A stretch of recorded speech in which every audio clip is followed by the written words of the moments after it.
The Destruction of Black Civilization by Chancellor Williams, Part 3.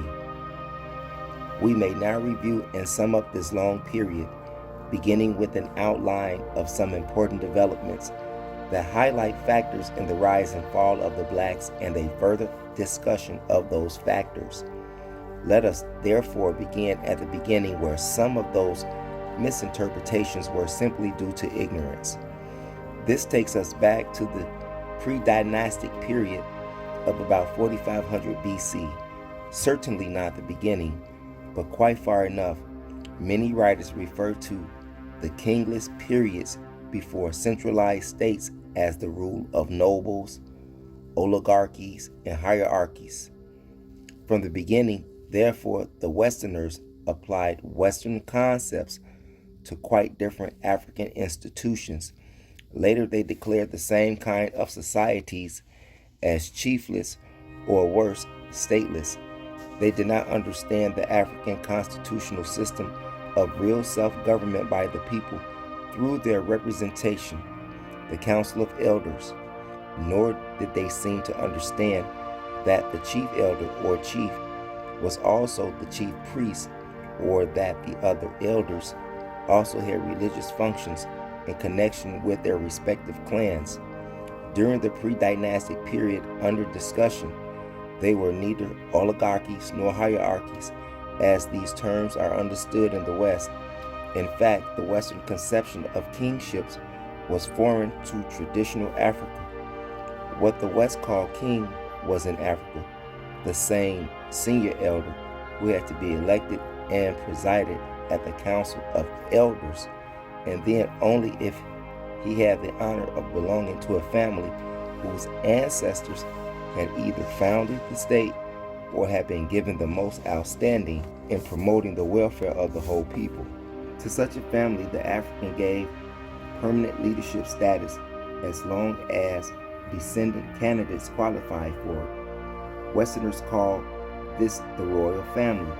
But again, the royal family concept was unknown to traditional Africa, where the chief or king was the chief representative of the people before God and man, and at once the personifications of the people's dignity and the instrument for carrying out their will. Much confusion and trouble developed and still exists all over the continent because Africans generally accepted Western and Asian expressions without accepting their underlying ideas. Hence, an African king who attempted to be an absolute monarch or oriental dictator generally found himself in trouble rather quickly.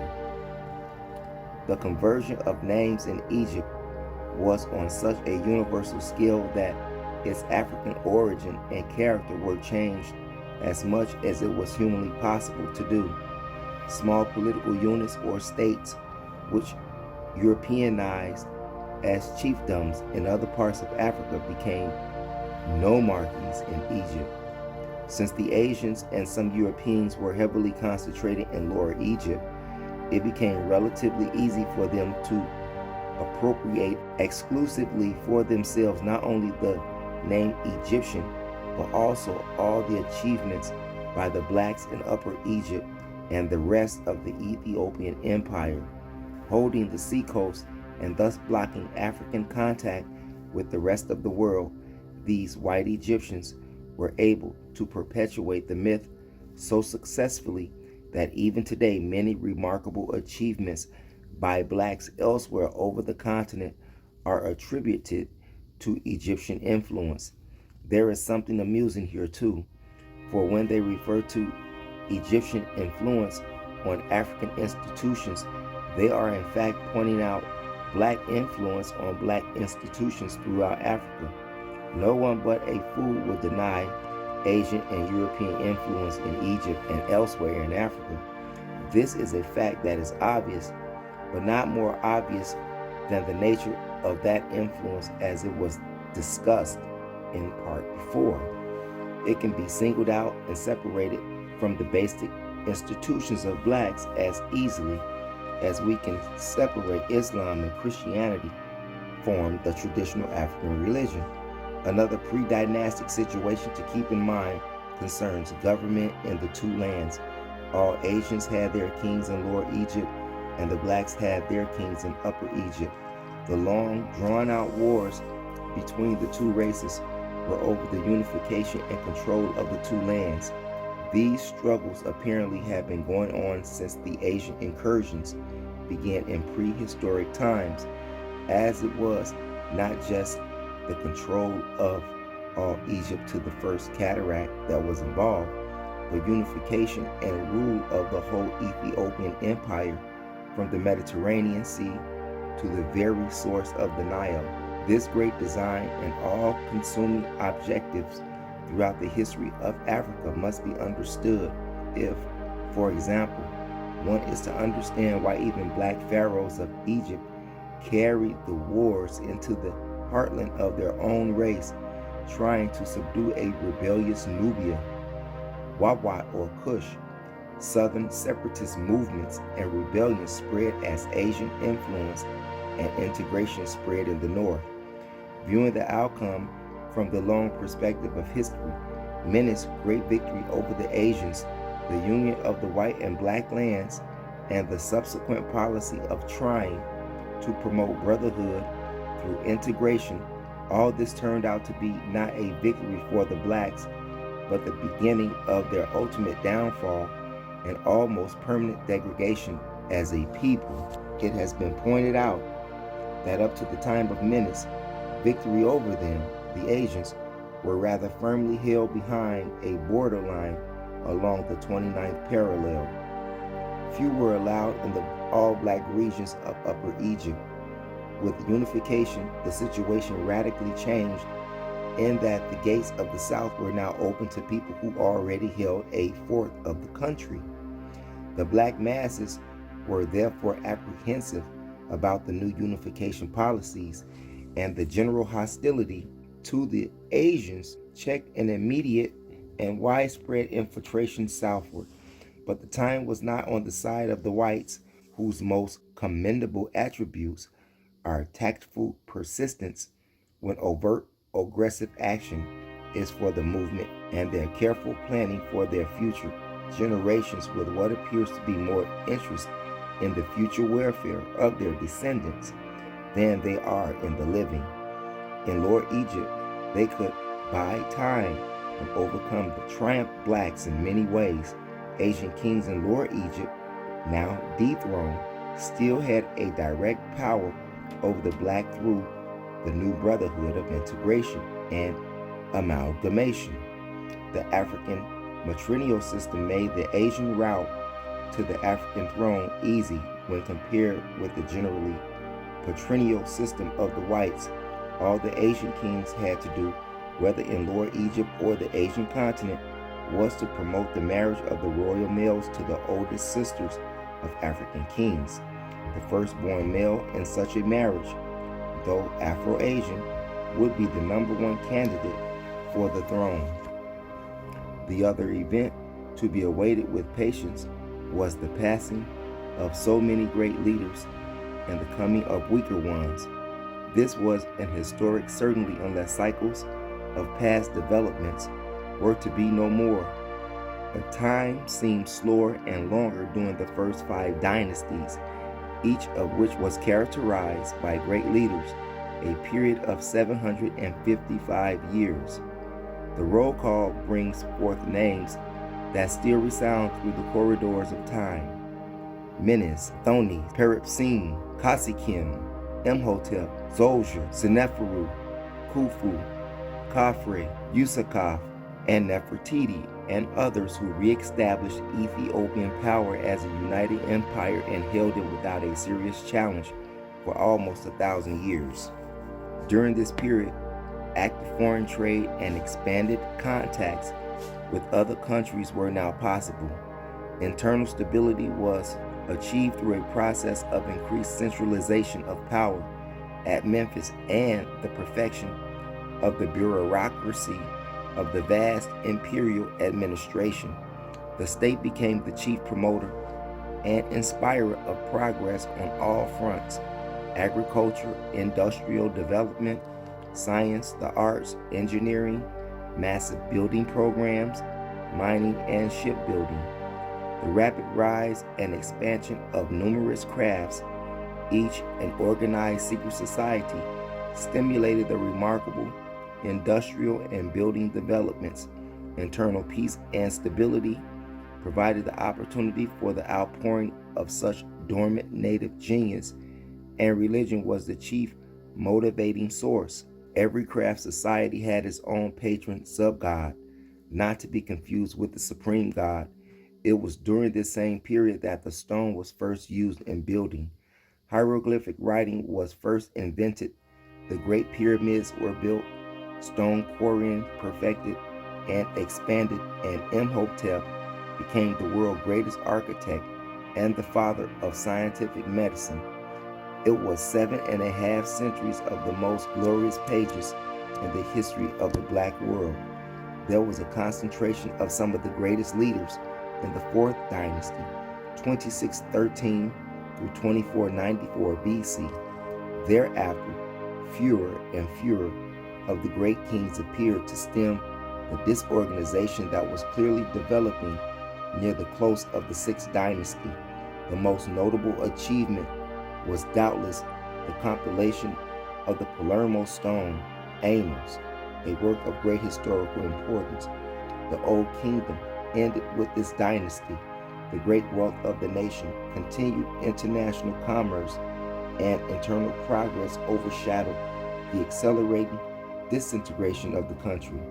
Conflicts between the religious cults battling for more and more political power expanded. Rebellions of various chiefdoms seeking independence from the weak and weaker rulers at Memphis also spread.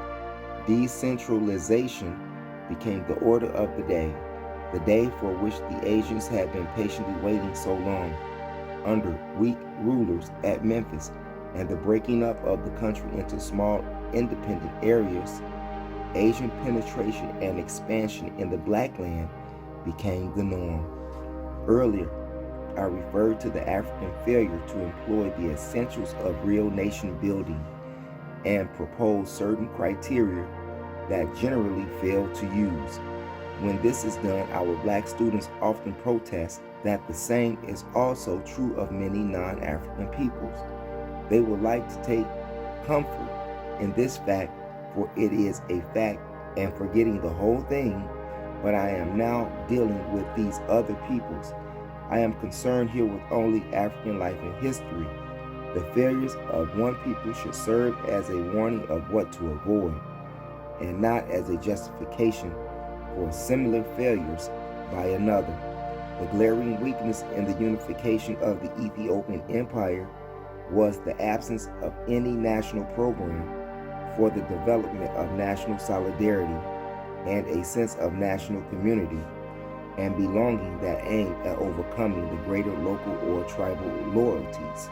To begin with, there were too many tributary states within the empire. Their very reason for being a part of the empire was mainly for tribute. Their regular contributions to the imperial treasury.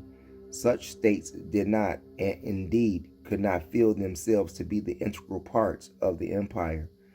Blinded by the wealth that was pouring into the national treasury, the empire builders were unable to see or understand the requirements of the human heart and spirit for the formation of the attitudes of love and devotion toward a national citizenship.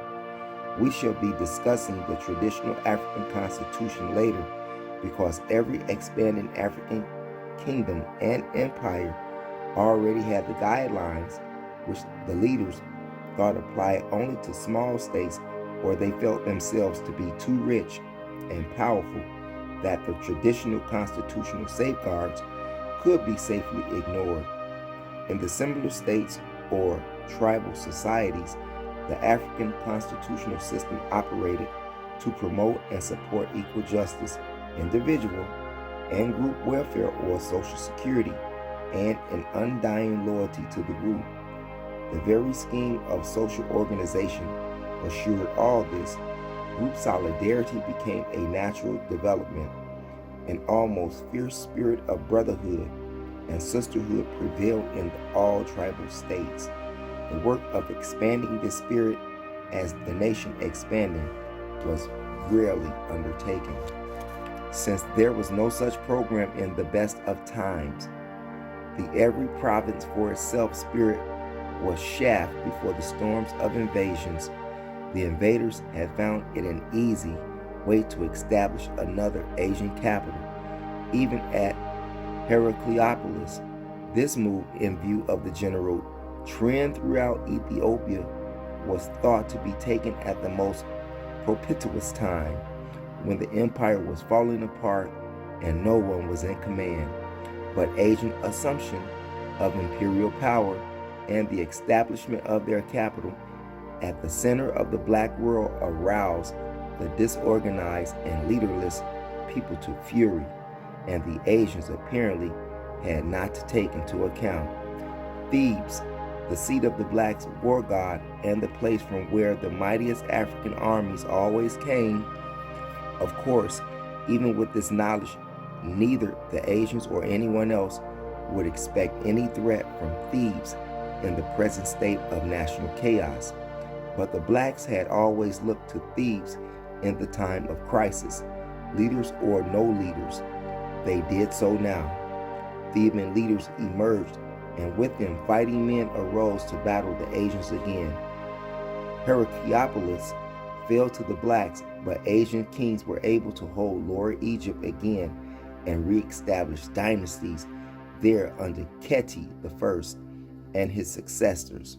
Western historians refer to this period as the First Intermediate Period, 2181 through 2040 BC, and further confuse an already too confused situation by mixing the Asian rulers of Lower Egypt with the African rulers of Upper Egypt, and then listing all the dynasties subsequently, so that from such an arrangement one could not distinguish the white Asian dynasties, kings or pharaohs, from the black. So the 11 Asian kings of Lower Egypt who followed Keti I appeared as kings of Egypt. We should pause at the beginning of the Middle Kingdom, 2133 BC, because during the long 1500 years covered by many brief summary, one of the most usual socio-political phenomena occurred. It has been referred to numerous times before in terms of its development, but now the unexpected had happened. At this point, we have passed 15 centuries of African-Asian amalgamation, at first largely in Lower Egypt, but afterward more and more in Black Upper Egypt. The Afro-Asian offsprings were called the new breed, the distinguishing characteristics of which were devotion to Asians and hated of Africans. Unless this point is grasped, we may as well drop the study of African history insofar as understanding fully the internal troubles of this race. First, the Afro-Asians, or coloreds, had far more outnumbered the Asians in the northern population during the past 1500 years. Second, the coloreds had become sensitively aware that they were suspended between two worlds, the black and the white, and what they were not fully accepted in neither. Nowhere did the Asian fathers and other white kingsmen regard or accept them as equals, while the blacks had come to hate them as much as they hated the blacks. Third, out of this situation developed a passionate and defiant nationalism that restricted the term Egyptian to mulattoes alone. Henceforth, neither Asians nor Africans were to be called Egyptians. Indeed, the new breed began to treat Asians as strangers and no longer welcomed them in Masai, even in Lower Egypt. The Afro-Asians had apparently resolved that since they could not belong to either the black or white race, they would be in a race by themselves, and in their own right, the Egyptian race. It worked. Asians, if unmixed, were now called Asians, and Africans, if unmixed, were called Africans or Ethiopians. They alone, the new breed, would be called Egyptians, and the writers of the world will follow the classification From Homer's time to this day, I shall use the same terms in the same way in all subsequent references. In the earliest period, Egyptian would have meant the blacks. Later on, it would have meant black and Afro-Asians. The white Asians were never called Egyptians even when they ruled all Egypt. Even the present-day rulers of the land are unhappy with the term and much prefer to be called what they are, Arabs.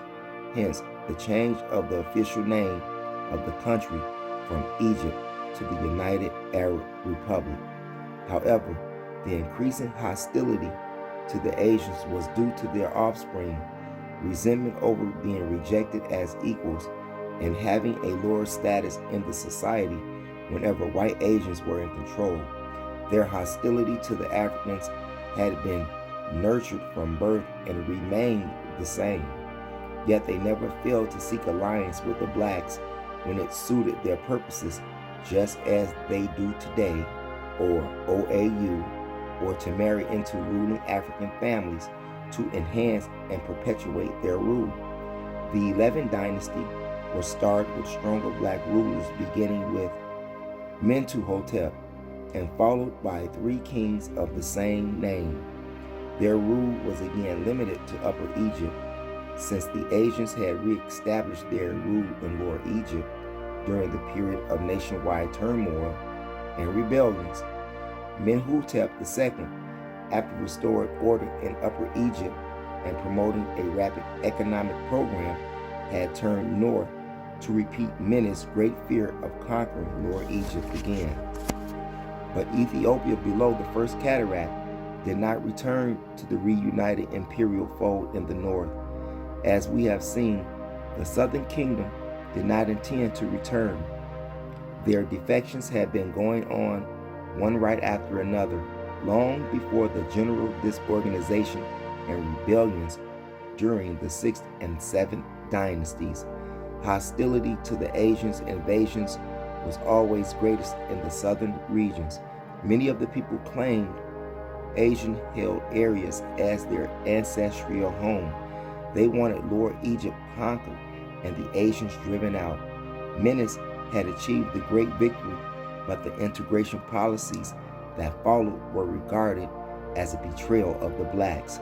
They had lost faith in the black kings ruling from Memphis, who not only favored integration, but promoted it. The steady movement of the whites from the Delta into Upper Egypt itself was proof enough for Southern blacks that the Asian aim was nothing less than ultimate control of all Ethiopia. As the Asian presence and influence spread in Upper Egypt, the withdrawal to the southern kingdoms appeared to keep pace.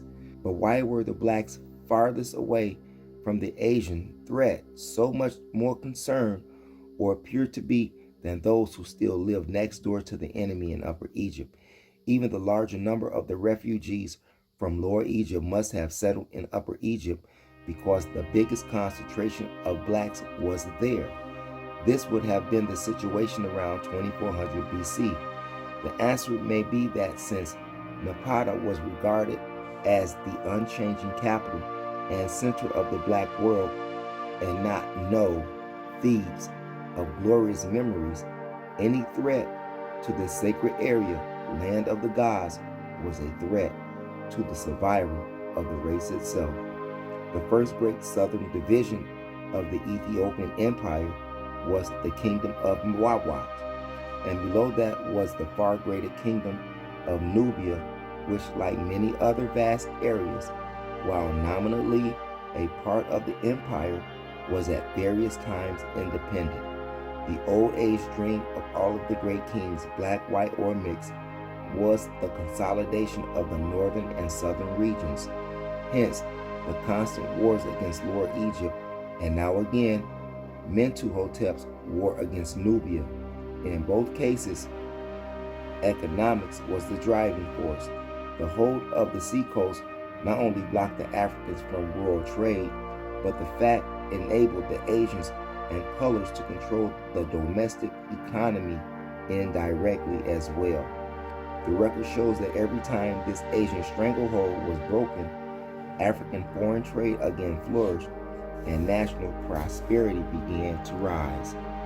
On the other hand, no matter how black the pharaohs were, if only for economic reasons, southern Ethiopia, Nubia or Kush or Abyssinia had to be more firmly integrated with the north. The south was the real source of Egypt's wealth, as it had been for Egypt's civilization. The south actually had all Egypt at its mercy.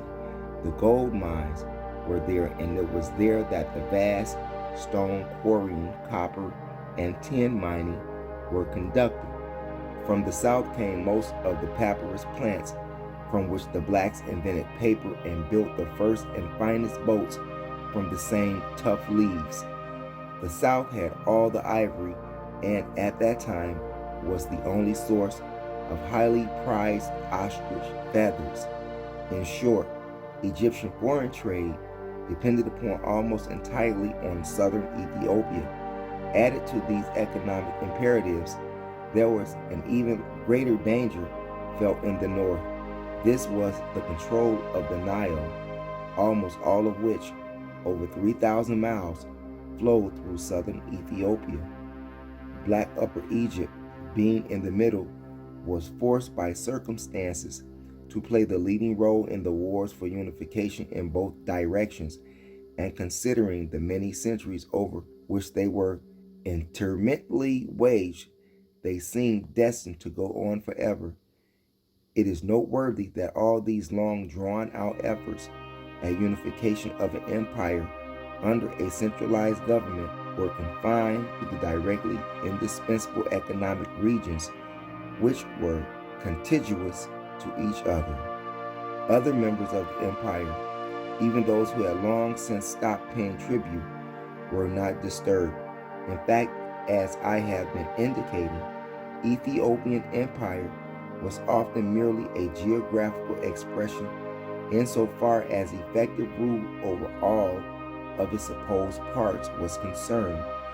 To keep the picture as clear as possible, we have to keep on remembering that at various periods in ancient times, the land of the blacks meant all Ethiopia. All Ethiopia meant all Africa, and all blacks were Africans or Ethiopians or Thebans. They were numerous independent states in the western land of the blacks, Western Sudan, that may have claimed a membership alliance with the Ethiopian Empire as an expression of pride, nothing more than a symbolic gesture to the great state that was made the mother of the race, and which bore the race name Ethiopian. In any event, extent of the territory claimed at times for the empire was so vast that even if there had been efforts to consolidate states other than those directly north and south, it would have been impossible in the absence of administrative and communication systems for the task. The war to bring Nubia under control started near the end of the 11th dynasty and went on for over 400 years, ending in the defeat for southern blacks in the next dynasty, 1991 through 1786 BC. This period was notable for the further expansion of foreign trade, especially in Palestine, Syria, and Punt. The golden age of the arts and craft, a vast program of land reclamation and marked improvements in irrigation. By repetition, one of the greatest of the great issues stands out. With each and every mass invasion of the whites, the physical characteristics of the Egyptian people changed more and more, becoming more and more khaki-soiled, and more blacks tended to move southward. When the white dynasties continued for several centuries, as in the case of the children of Israel, Semitic Caucanization was accelerated on an ever-widening scale. One of the significant ethnic changes was that the only people then recognized as Egyptians, the Afro-Asians, became more Asian white in color, language, and culture. Upper Egypt was becoming less black Egypt. Thebes under white rule was becoming a museum center for European and Asian collectors. So by the time Herodotus and other Greek historians arrived, Ethiopia as an empire extended only up to the first cataract. But that time was still far away when Kamose, the last Theban king in the 17th dynasty, 1645 through 1567 BC, opened a full-scale war of liberation against the Hebrews, and the greatest of the dynasties since the fourth had now arrived. This was the remarkable 18th dynasty with a line of kings and queens who became immortal. Ahmose I, Nefertari, Amenhotep II, Thutmose I, Thutmose II, Queen Hatshepsut the Great, Amenhotep III, Akhenaten, the Great Reformer, and Tutankhamun, King Tut. It was called the New Empire, and so it was in fact. The Hyksos rule was broken and they were expelled. This, however, could only apply to the rulers and their immediate followers. The Hyksos masses were scattered over the country and permanently settled as Egyptians. They had become integrated into Egyptian society, contributing to its development on all fronts. They were not disturbed when their leaders were expelled. There was the usual revival of domestic industry, agriculture, and foreign trade, along with the expansions of imperial rule in Palestine and Syria to the Euphrates in Mesopotamia. This expansion of empire and this promise of great wealth from the accompanying expansion of trade meant renewal of the wars against their black brothers holding the economically indispensable South.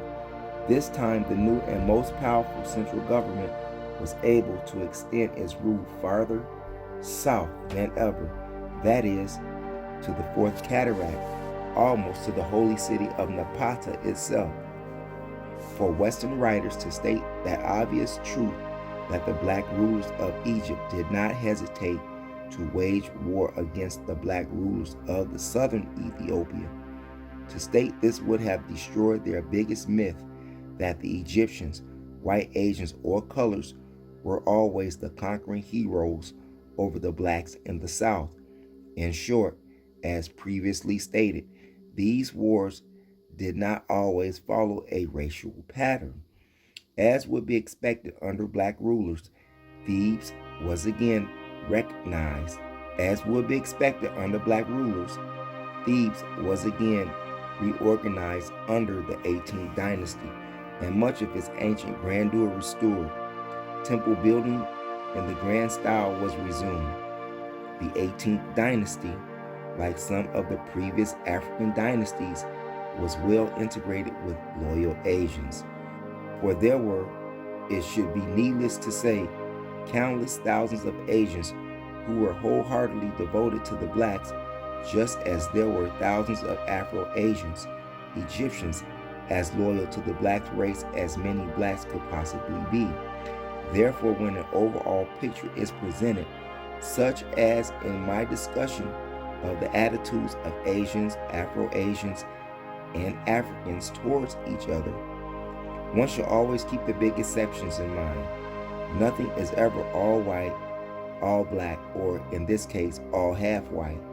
In the case of the half-whites, the record overflows with those who, contrary to the rule, hated the fact that their white blood and stuck to the blacks and their cause all the more tenaciously. These are the kinds of outcomes that reflect the complexities and variations of the human mind, and that make generalizations about a whole people, if anything, ridiculous.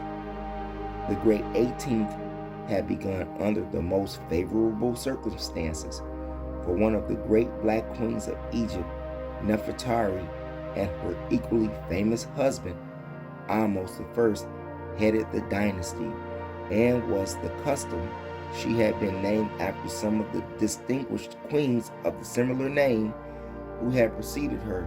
None of them, however, ranked near Nefertari of the 18th in active participation and leadership in national affairs. She helped her son, Amenhotep, in the great work of national reconstruction.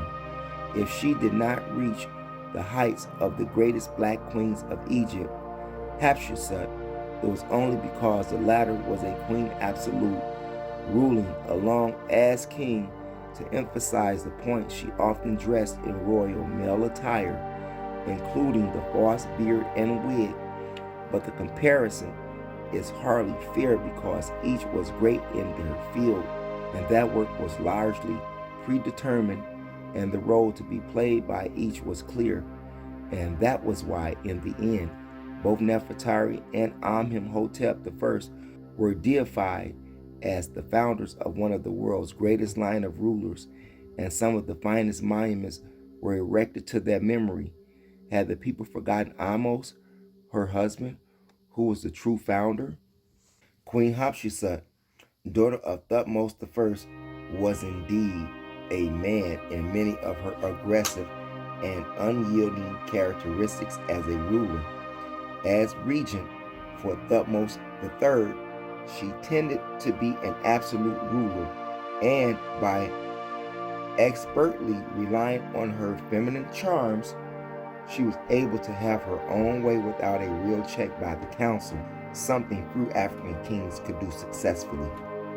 But it was not all due to feminine charms, perhaps not at all, for Hatshepsut was, in fact, one of the most brilliant minds that ever ascended the throne of a nation. Her reign was in two parts, one as a regent and the other as reigning queen in her own right. There was actually no difference, for Thutmose III was too young to count, even before becoming legal ruler. Therefore, she was actively pushing the things dearest to the hearts of all great African leaders: the expansion of foreign trade, international diplomatic relations, perfection of national defenses, vast public building programs, securing the South and the North through either peace or war, and one of her pet projects, building a great navy for both commerce and war. Her success on most of these fronts made her one of the giants of the race. Meanwhile, the next Thutmose was waiting and increasing impatience and frustration to succeed a woman who, to him at least, seemed destined to live forever. The fact that his wife was the queen's daughter only increased the really morbid hatred of his royal mother-in-law. Consequently, when he finally became king, Thutmose III at last, he himself did what Asians and Europeans were to do on a scale so grand that the history of ancient Egypt, as essentially black history, was almost completely obliterated. He undertook to erase her name from all the monuments and temples she had built, destroying all documents bearing her name and smashing all sculptured likenesses, paintings, and indeed anything that might indicate that Hatshepsut ever lived. Also, as later Europeans and Asians were to do, all inscriptions reflecting the blacks, Thutmose III had his own name and that of his brother engraved where Hatshepsut had been chiseled out, thus taking credit for all of her achievements in addition to his own outstanding works. These were many and not to be detailed, since so much of it repeats the works of great leaders already discussed. Queen Tai was also one of Egypt's remarkable queens. Amenhotep III and Queen Tai gave a son to Egypt who was destined to be one of the greats in the black world. This was Amenhotep IV, known to fame as Akhenaten. He was different from all of his predecessors. He was more a preacher than a king, and the greatest single spiritual force to appear in the history of the blacks. His great religious reforms movement aimed at a greater focus on the one and only Almighty God, creator of the universe. The numerous lesser gods had overshadowed the Almighty in involving people by causing them to worship the gods through the endless number of competing cults, all served by a too self-serving priesthood, such as unheard of.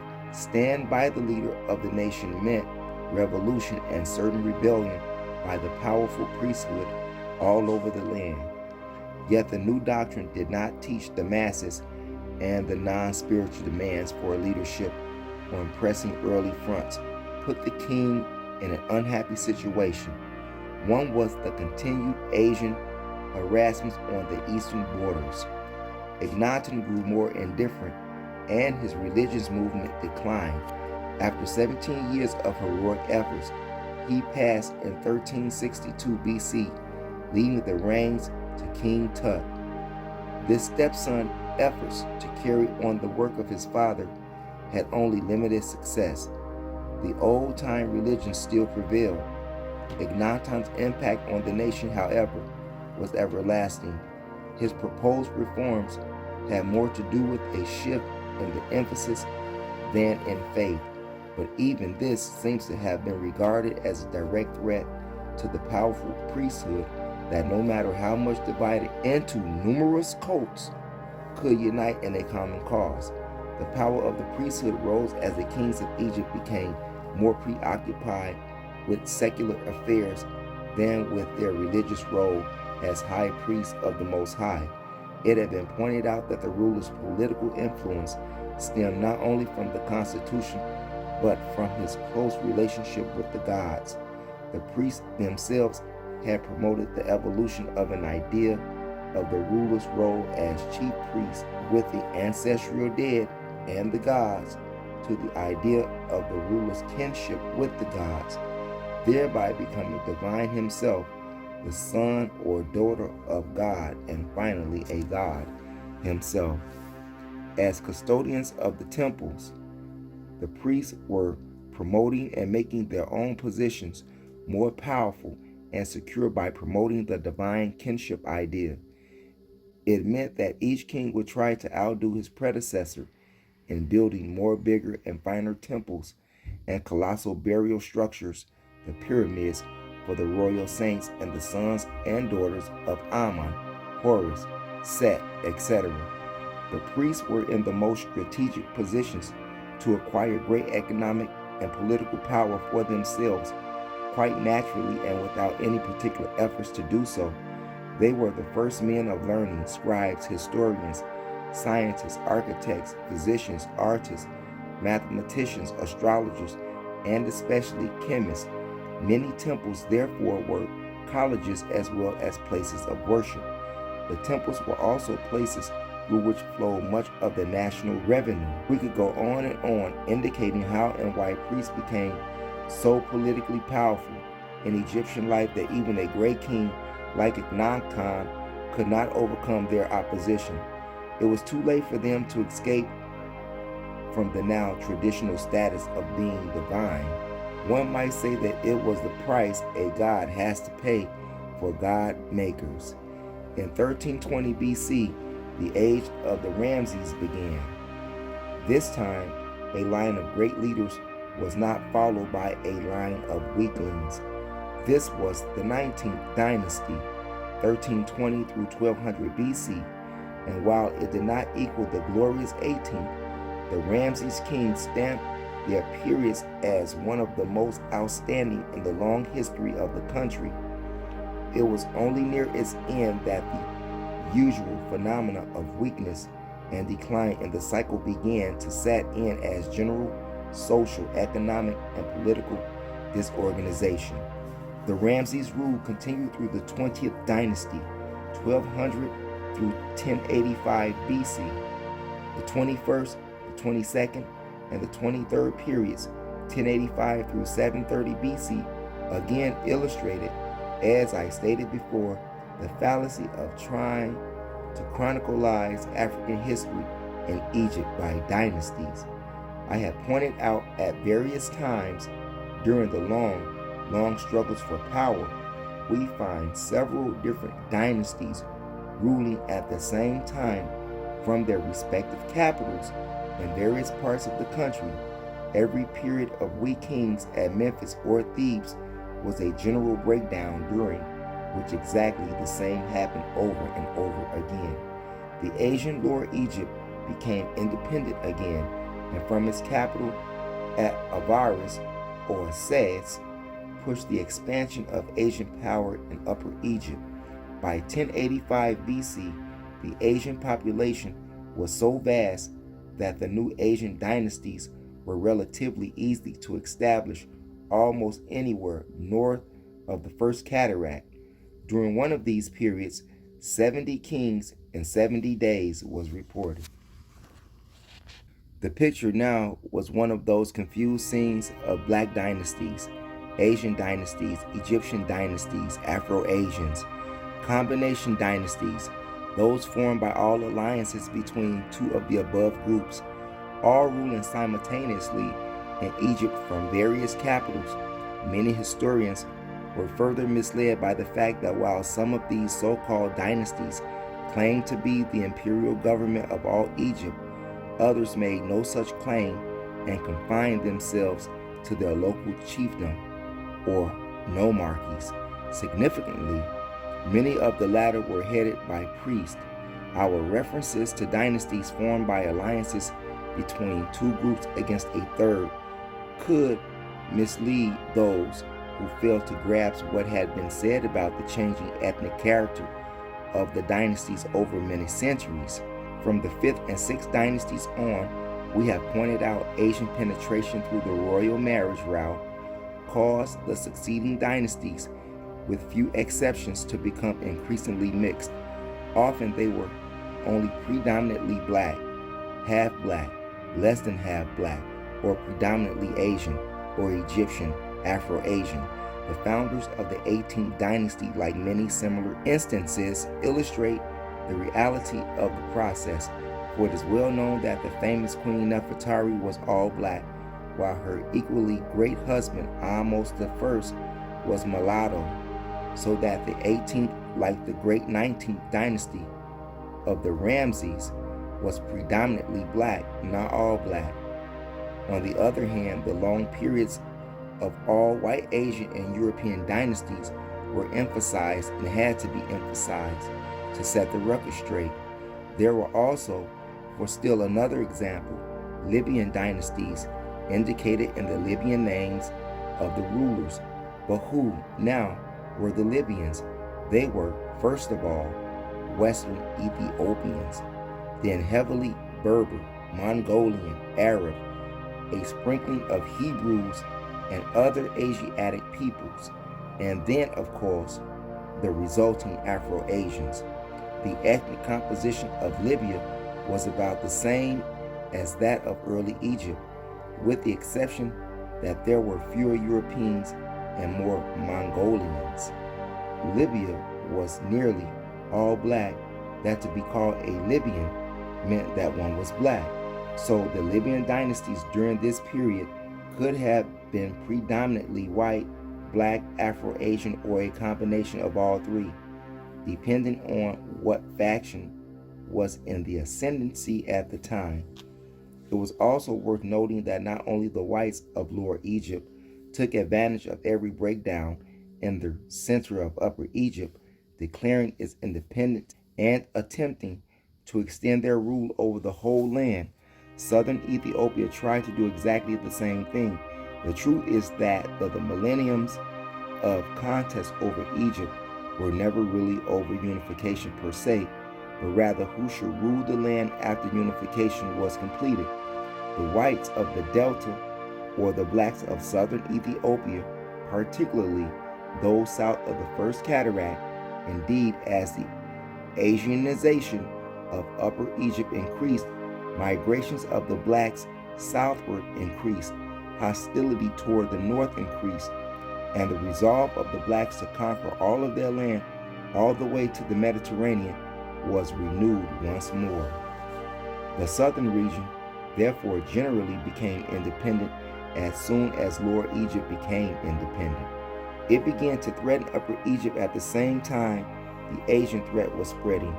The southern Ethiopians were even more bitter because they had to fight the integrationalist blacks of Egypt just as hard as they had to fight the whites from Lower Egypt and Libya. The South was no more prepared to accept all-white rule. If anything, they trusted the mixed breeds less because of their ability to play either the white or black role as it suited their purposes. This may also be the reason that so many blacks opposed large-scale amalgamation. It appeared as one of the white man's most effective weapons for the domination of the race, at the same time slowly removing it from the face of the earth. As proof, the Ethiopians could ask, from whence came our worst enemies? The Egyptians? Are they half Ethiopian or not? And do they now scorn the very Ethiopian name itself, proclaiming themselves to be white? The Ethiopians therefore followed all developments to the north, northeast, and west with the closest attention. The activities of the probably Libyan king of the 22nd dynasty, Sheshonq I, did not escape their notice and appraisal. From his capital at Bubastis in Lower Egypt, he pushed affairs on a number of fronts, including the usual strategy of marriage alliances of black ruling families with white males. These alliances, after worming their way to power through the African inheritance through female line systems matrilineal, could then change to the Asian and Western patrilineal system. This invidious scheme for achieving power over the blacks through the blacks did not escape those on alert. The move of Sheshonq I to negotiate a marriage with the daughter of a king and gain legitimate control of Thebes fitted the well-known pattern of expanding Caucasian power. Never failed to create another stir in the still all-black areas. To make matters worse, from the viewpoint of the blacks, Sheshonq had another son made high priest on the African god Ammon. The significance of this would be obvious. The whites were systematically preempting the whole of Egypt, even adopting as their own black institutions they could not easily destroy. And they were wise enough to gain control of the African religion. So now, as the whites became priests and worshippers of the supreme god and lesser gods of the blacks in Egypt, the success of erasing every vestige of every early African civilization was moving toward the absolute. As the white priesthood became stronger and more widespread, they were not only able to secure control of Thebes, the most powerful stronghold of the blacks in Egypt, but of equal importance, they were then in a position to gain followers in the rebellion nomarchies and persuade dissident chiefs to acknowledge the overlordships of Asian kings in various parts of the country. In short, they took over Africa's gods as their own as a means of taking over Africa as their own. There was nothing sudden or new about this. The process was as long and leisurely as Egyptian history itself, gaining rapid momentum. Only during the often repeated decades of internal strife, Lower Egypt was always the area from which internal strife in black Upper Egypt was planned and promoted. Secret agents, as mentioned earlier, are not new inventions of modern states. The only thing new about Tufnakhi's penetrations of Upper Egypt between 730 and 17 BC was that this time an Asian king, Libyan, from his delta capital, now at Sais, had so much inflamed southern Ethiopia that an all-out war was declared against both Asians and Egyptians, Afro-Asians, and that the 21-year-old king, Pianki, was given supreme command of the black armies. In the view of the extent of the expansion of Asian power in Upper Egypt, the Ethiopians' age-old dream of recovering their northern homeland now seemed to be, in the very truth, an impossible dream. In 715 BC, the strong situation of the Asians was such that the idea of the black repeating minis featuring of 23 centuries before that of once again expanding the Ethiopian Empire northward to the Mediterranean now seemed fantastic. Both Asian kings and Bokhara were themselves great leaders and field commanders, and of all things, they had already taken Thebes and practically had all of Egypt under Asian control. Some writers put it in another way and say that they had control of the Thebal, another name for Upper Egypt. The great city of Heracleopolis alone held out until the arrival of Ethiopian forces. The immediate objective of Pianki and the Ethiopian generals was to recapture of Thebes, supported by his naval forces moving down the Nile and the thousands of black fighters who flocked to his standard as he moved northward through Upper Egypt.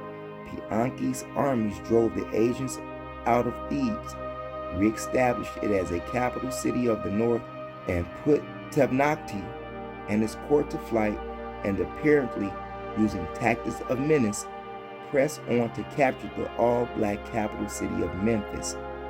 The rightful rulers of our land have returned. The oppressed blacks cried as they flocked to his standard. Pianki returned to the capital city of Napata, and the heartland before Lower Egypt was brought under control again.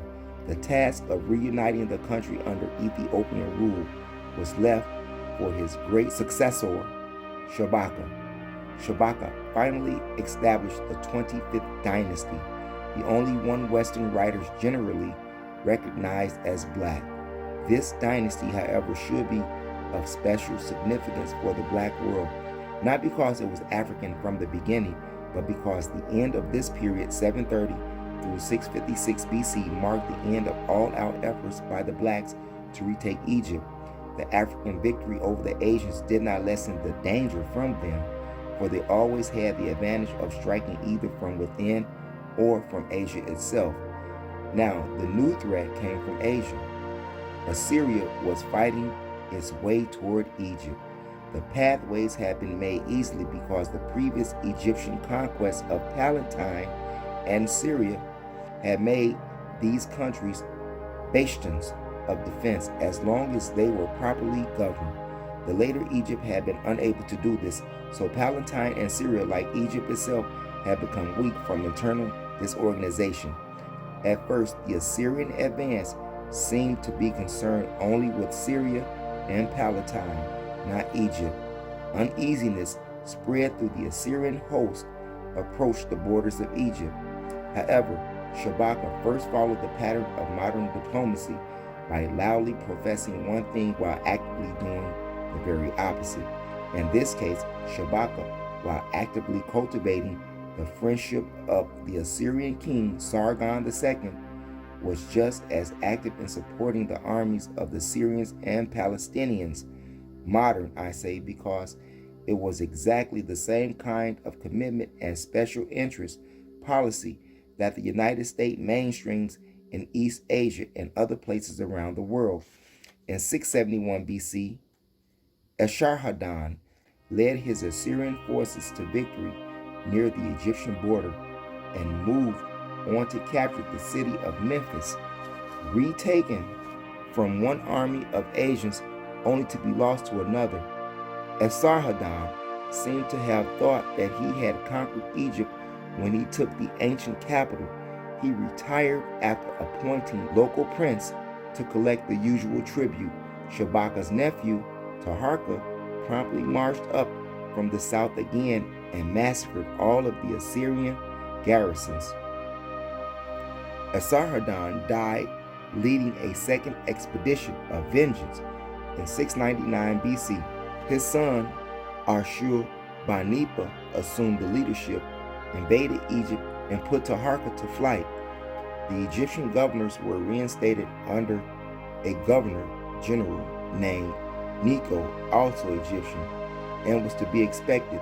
The blacks of Upper Egypt remained loyal to the African line. They shouted loud enough for posterity to hear that the blacks were the rightful rulers of Egypt, Taharka was succeeded by his nephew, Tanutamon. He renewed the war against the Assyrians and the Egyptians, the latter preferring, as usual, to support the Asians against native Africans. Tanutamon recaptured Memphis again, during which battle the Egyptian governmental general Nachu was slain. This placed the Africans in a dominant position in northern Egypt once again, but in 661 BC, the outraged Ashurbanipal drove the African armed forces out of northern Egypt.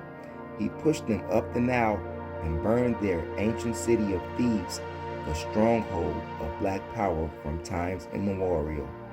The Africans, eventually barred from further rule in Egypt, continued Pianki's line, first from the capital at Napata and then at Meroe, where they promoted a broad reconstruction program.